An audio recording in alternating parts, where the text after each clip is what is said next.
Peter Sam wanted to start work, but the thinking troll wouldn't let him. "Another day's work will do you good," he said. "Besides, I got a surprise for you. For me, sir? How nice, sir. What is it, sir?" "Wait and see," smiled the thinking troll. The surprise was Scarlowy. Oh, said Peter Sam. I'm glad you come home." They lit it Scarlowy fire, and it sizzled happily. "I felt excited," he said. "It's just like a young engine, and I'm longing to pull my dear old trains again. Are they running nicely?" "Yes, they are running well," Peter Sam answered, "but we have 5 other coasters now." Scarlowy was interested. "Oh," he said, "can you tell me about them?" Cora is a godsend. She isn't big as Beatrice, and she doesn't have a ticket window, but I like her the best. She was my godfriend, and in the old days.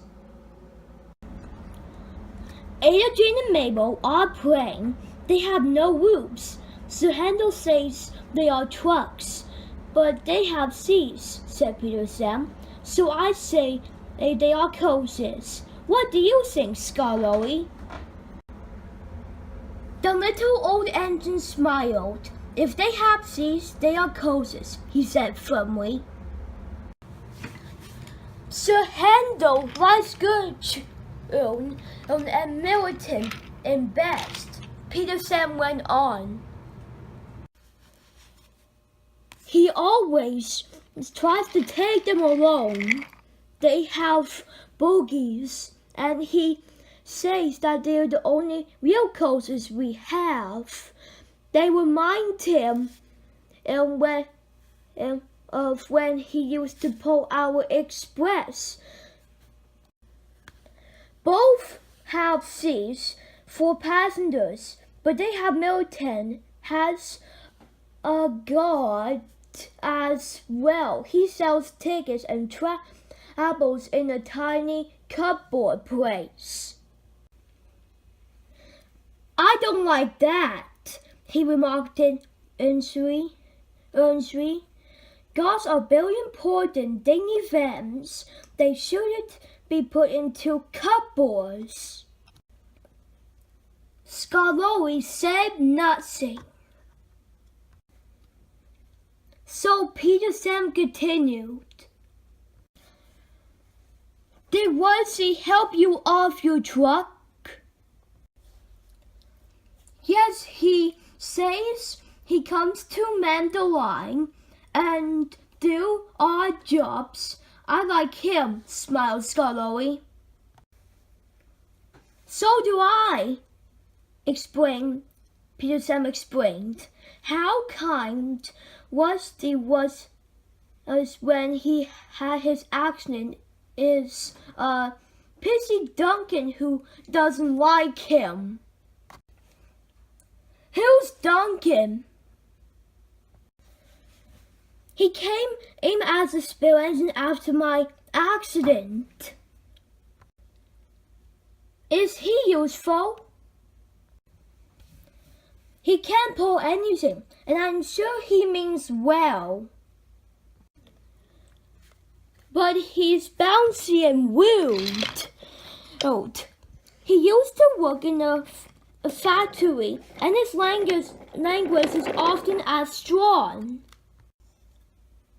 "I understand," said Scarlowy with gravity.